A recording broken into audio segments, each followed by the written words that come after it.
لو أنزلنا هذا القرآن على جبل لرأيته خاشعا أنزلنا هذا القرآن على جبل لرأيته خاشعا أنزلنا هذا القرآن على جبل لرأيته خاشعا متصدعا من خشية وتلك الأمثال نضربها للناس لعلهم يتفكرون.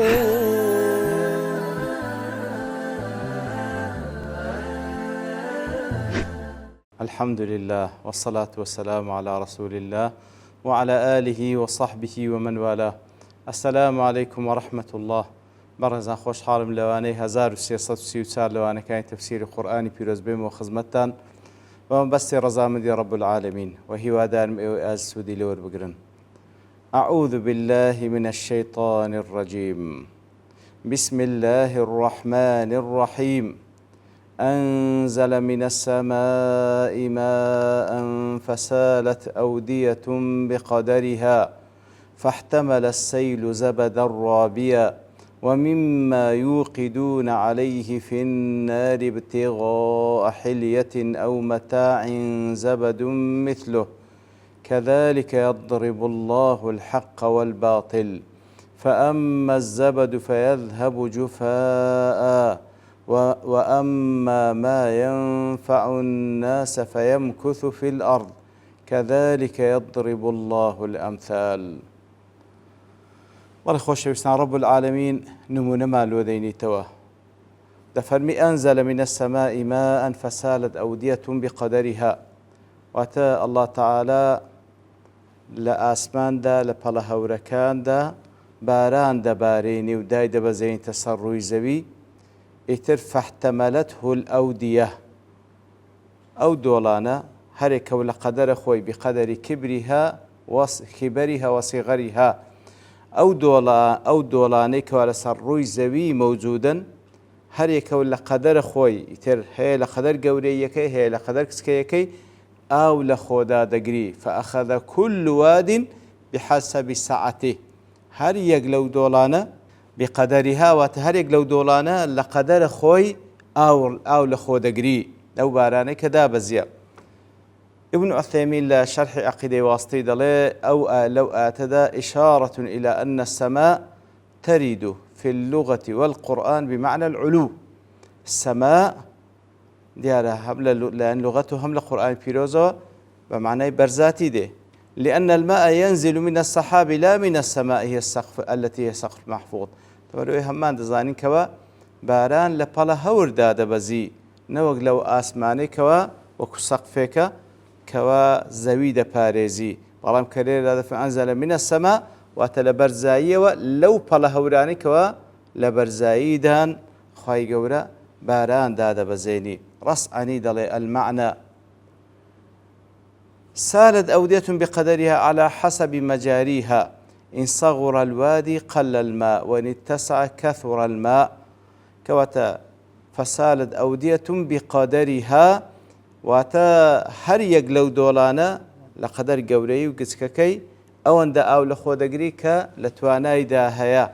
ئەوە دەڵێ هذا قول أكثر المفسرين زۆر مفسرین وا دەڵێن واتە ئەگەر دۆڵێکە کچکە بوو بە تەئکید بڕائاوێک کەم لە خۆ دەگری دۆڵەکە گەورە بوو بە تەئکید لە قەدەر گەورەیەکەی ئاوی زیاتر لە خۆ دەگری. اینجا دەڵێ وهذا مثل ضربه الله أو نمونيك الله تعالى هنايتيو فشبه تعالى ما أنزله من العلم والإيمان إلى القلوب بالماء الذي أنزله من السماء إلى الأرض. كواتا نمونك آوايا نموني أو باراني كوا لا آسمان داد بزيد سروي زوي لبو سروي زوي لرا خوايقو نموني لبو أو علم إيماني كوا خوايقو لأسمان وداي دبزيني لبو دلكان. وشبه القلوب الحاملة للعلم والإيمان بالأودية الحاملة للسيل. إتر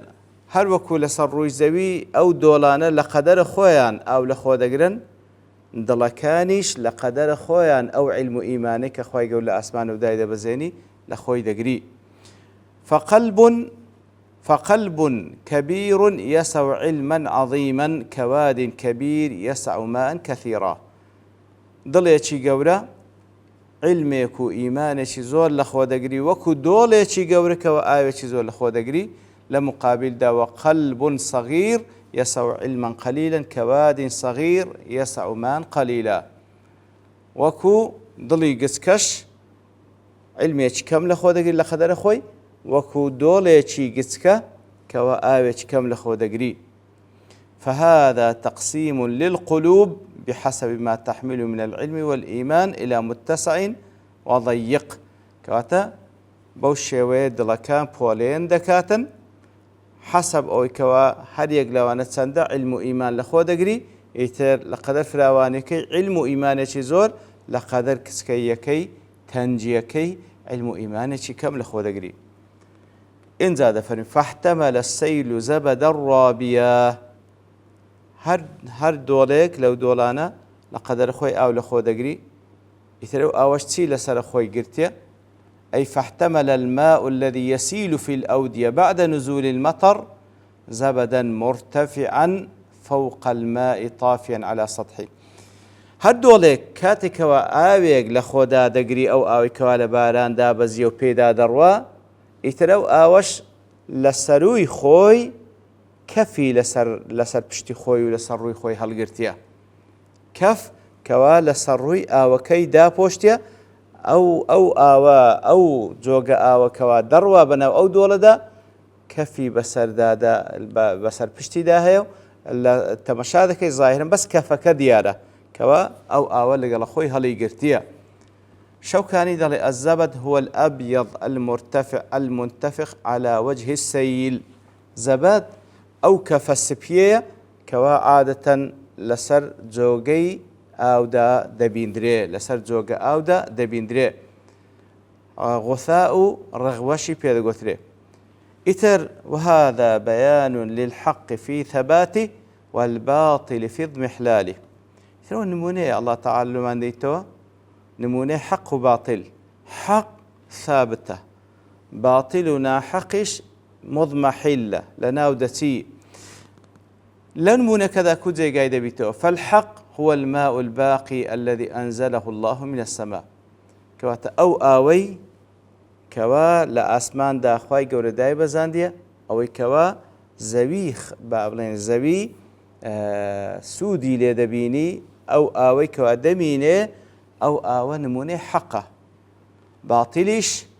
أو كفاية كزور زانا روي جوغا آوكي دا بوشتيا ظاهرا أو ديارة بلام لنتيجة دا هيت سودينية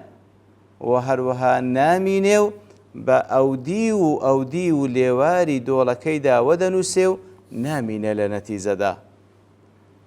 فكذلك يذهب الكفر ويتلاشى. مثلنا حق كفر باطل وكو كفي سروي أو لنتيجة دا أجرتي ظاهرا أو ديارو أو كشاردي توا بلام أو كي دمينه كفك دروا ونامينه. واحد لا يريد أن الباطل وإن ظهر على الحق في بعض الأحوال ما بس تكلير قوي باطل أجر لهندك حالتان دا ظاهرش بو لسروي حق هر أو ديار بو فإن الله سبحانه سيمحقه ويبطله. بلام الله تعالى أو باطل لنا ودبا نايهلي ويجعل العاقبة للحق وأهله. عاقبة سرنجام لبو حق أهل حق دبي. نمونيش كجدين توا.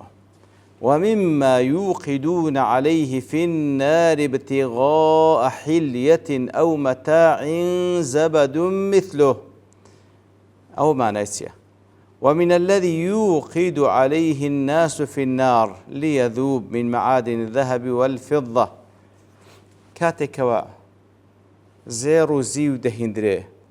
لسر آقري دادنين تاوكو بتاويتوا لبرسي طلبا لحلية يتزينون بها ويتجملون أو من معادن الحديد والنحاس والرصاص وغيرها. إتر زيرو زيو دينن لەسەر ئاگردادێن تا بتاوێتەوە تاکو پیساتیەکەی لێ جیابیتەوە ئینجا زێڕ و زی وە سافیەکە لە بۆ جوانکاری بەکاری بینن یان ئەوە تا مەعادنی دیکەش وەکو ئاسن وەکو نوحاس و ڕەساسش بە هەمان شێوە دەتاوێنەوە تاوەکو ئەو پۆخلەواتەی کە پێی وەلیکاوە لێ جیابیتەوە ئەوجا ئاسنەکە و نوحاسەکە و ڕەساسەکە بەکاربینن ئیتر طلبا لمتاع يتمتعون به وينتفعون أو آسنو أو نحاس ورصاصش كاتكوا لسر آقر دي تاوينوا تاوكو باك بيتو لبوخلوات تاوكو سودي لبينن لبو دروس كرديني قاب قاساخ وياخد هل آلتك كدانوي لي دروز بكن تمش هذا كي لحالتي تاوانوي زيرو زيو معادنا كان تاوكو بوخلوات كان لي زيابيتوا لسرتادا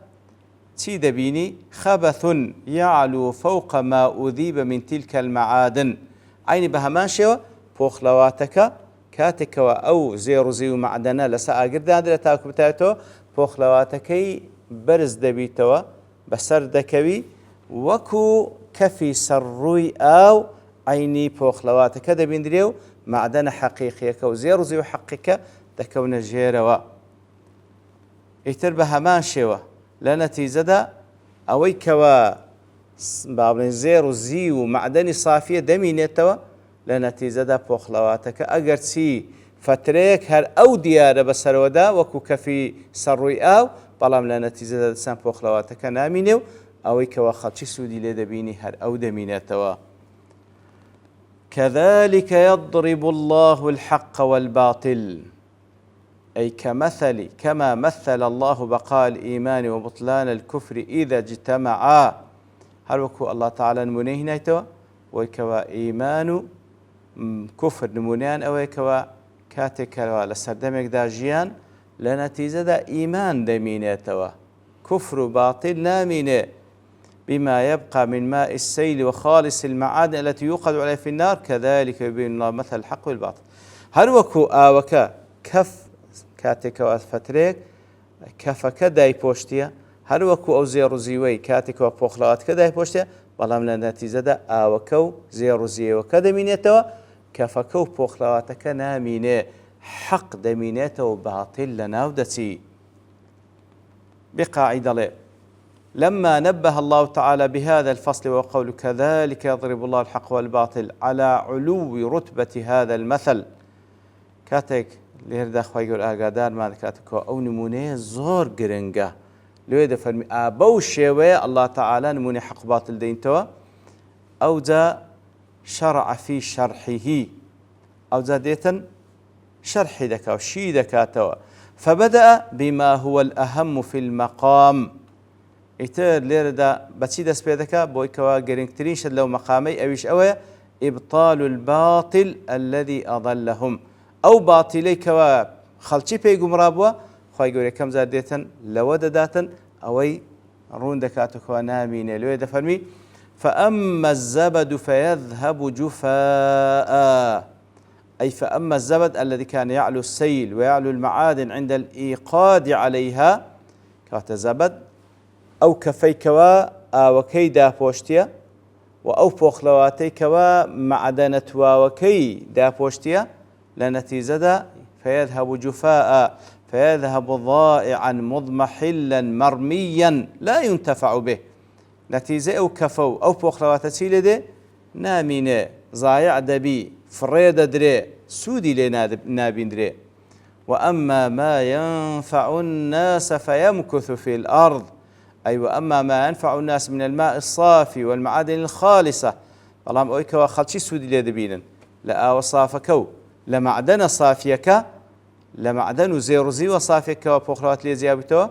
فيبقى في الأرض ويستقر فينتفع به الناس مثل أويل صروي زي دمنيته استقرار ذكا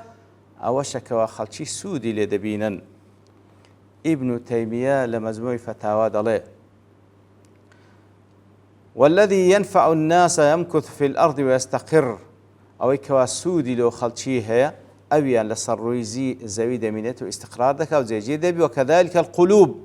بوشي ودلكانيش تخالطها الشهوات والشبهات دلكانيش شهوات شبهات يعني قد تكلم. فإذا ترابى فيها الحق كاتك وحق تيدا قشد كان أودل درونا ثارت فيها تلك الشهوات والشبهات لسرتادا كاتك وحق تيدا قشد كان أودل كان إتر الشبهات والشهوات هلدتي ثم تذهب جفاء فعشان لناودتي ويستقر فيها الإيمان والقرآن الذي ينفع صاحبه والناس تيدا من يتناودلك إيمان القرآن كوا هم لبو خوي هم لبو خالشي سودي دبي إنزا أو آتيه نايتوا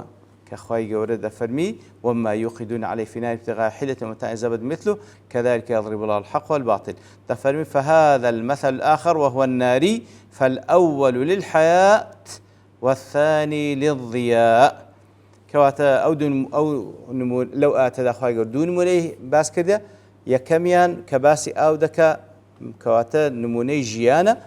وباشانيش كباسي آقركا وباسي زيروزي وكذا أو نموني روشناي وضياء وروناتشيا ديار زاناني ترش قسان لسر أو آتكرده الله نبرتا أبوني كاد دوستين ببشتواني الله تعالى لواني داهاتو دينه خزمتي. وصلى الله وسلم على نبينا محمد وعلى آله وصحبه أجمعين وآخر دعوانا الحمد لله رب العالمين. لو أنزلنا هذا القرآن على جبل لرأيته خاشعا أنزلنا هذا القرآن على جبل لرأيته خاشعا أنزلنا هذا القرآن على جبل لرأيته خاشعا متصدعا من خشية الله. وتلك الأمثال نضربها للناس لعلهم يتفكرون.